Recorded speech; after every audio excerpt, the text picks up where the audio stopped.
ఇప్పుడు మనం 2025వ సంవత్సరం మార్చి నెల 1వ తేదీ నుంచి 31వ తేదీ వరకు ద్వాదశ రాశిలో 9వ రాశి ధనుస్సు రాశి వారి జ్యోతిష్యం భూత భవిష్యత్తు వర్ధమానం ఎలా ఉందో మన జానకిరామ్ని అడిగి చూద్దాం. జానకిరామ్ చూడు, ధనుస్సు రాశి వారి జాతకం చదువు, విద్య, ఉద్యోగం, వ్యాపారం, తరించిన కార్యం, అనుకున్న కోరిక, చేసే పనిది, నమ్మిన పనిది, బిజినెస్ది ఎట్లా ఉంది, వ్యాపారంది, తరించిన కార్యంది, అడవపడ్డ యోగంది, యోగం బలంది, తరించిన కార్యంది, యోగేశ్వరుడు యోగ బలంది. చూడు, ముఖ్యంగా ధనుస్సు రాశి వారి జాతకంలో చెప్పాలంటే అండి, వచ్చిండు గోపాలకృష్ణుడు వచ్చిండు, చిన్ని కృష్ణుడు వచ్చిండు, బాలకృష్ణుడు వచ్చిండు, గోపన్న వచ్చిండు, మురళీకృష్ణుడు వచ్చిండు, ఆంజనేయ స్వామి వచ్చిండు, హనుమంతుడు వచ్చిండు, అలాగే రాముడు సీతమ్మ వచ్చింది, సర్వ వేదమాత సరస్వతి దేవత వచ్చింది. ధనుస్సు రాశి వారి జాతకంలో చెప్పాలంటే మాత్రం ధనుస్సు రాశి మూల నక్షత్రం వారు సరస్వతి దేవత పుట్టిందండి. ఈ రాశిలోనే సరస్వతి దేవత పుట్టింది.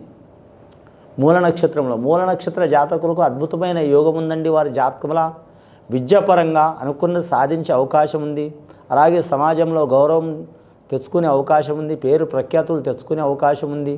అలాగే విద్యాపరంగా చూడాలంటే మాత్రం లెక్చరర్లకు, టీచర్లకు అనుకూలమైన కాలం ఉంది. అలాగే వీరి జ్యోతిష్యంలో గవర్నమెంట్ ఉద్యోగం చేయాలనుకునే వారికి తప్పకుండా మంచి ఫలితాలు కలిసి వచ్చే అవకాశం ఉంటుంది. అలాగే వీరు కొత్తగా వ్యాపారం మొదలు పెట్టాలనుకునే వారికి తిరుగు ఉండదు.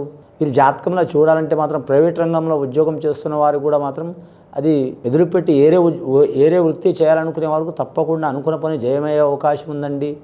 అలాగే స్త్రీలకు కావచ్చు, లేదా మాత్రం కళ్యాణమైన స్త్రీలకు కావచ్చు, గృహబలం కానీ, ఇల్లు కట్టడం కానీ, కొనటం కానీ, గవర్నమెంట్ నుంచి లోన్ తీసుకోవడం కానీ, స్థల విషయం కావచ్చు, ఖచ్చితంగా మంచి ఫలితాలు లభించే అవకాశం ఉందండి.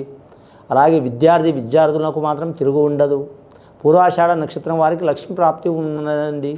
అంటే మూల నక్షత్రంలో సరస్వతి దేవతకు సరస్వతి అనుగ్రహం ఉంటే ఈ పూర్వాషాఢ నక్షత్రం వారికి లక్ష్మీదేవత అనుగ్రహం ఉన్నదండి. ఎక్కడ పోయినా ధనం వారికి సహకారం చేసే అవకాశం ఉందండి.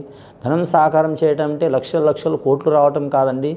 వారు చేసే పని ఎక్కడ పోయినా మాత్రం ఒక 10 రూపాయలు తక్కువ పడ్డా, 100 రూపాయలు తక్కువ పడ్డా, 1000 రూపాయలు తక్కువ పడ్డా ఇబ్బంది పడకుండా ఏదో రకంగా వారికి ధనం అందే అవకాశం ఉంటుందండి. కానీ పేరు ప్రఖ్యాతులు కూడా పెరిగే అవకాశం ఉంటుంది వారి జాతకం మీద. ఈ ధనుస్సు రాశి వారి పేరు మీద చూడాలంటే మాత్రం ముఖ్యంగా మాత్రం నవగ్రహాల్లో 6 గ్రహాలు అనుకూలంగా ఉన్నాయి, 3 గ్రహాలు అనుకూలంగా లేవండి. 6 గ్రహాల్లో మాత్రం గురుగ్రహ అనుకూలంగా ఉన్నది, శనిగ్రహ అనుకూలం ఉన్నది, అలాగే కేతుగ్రహ అనుకూలం ఉంది, రాహుగ్రహం అనుకూలం లేదండి. రాహుగ్రహం అనుకూలం లేనందువలన, రాహు నీచ స్థానంలో ఉన్నందువలన వీరి మీద లేనిపోని నిందలు, చిక్కులు, చికాకులు వచ్చే అవకాశాలు ఉంటాయి.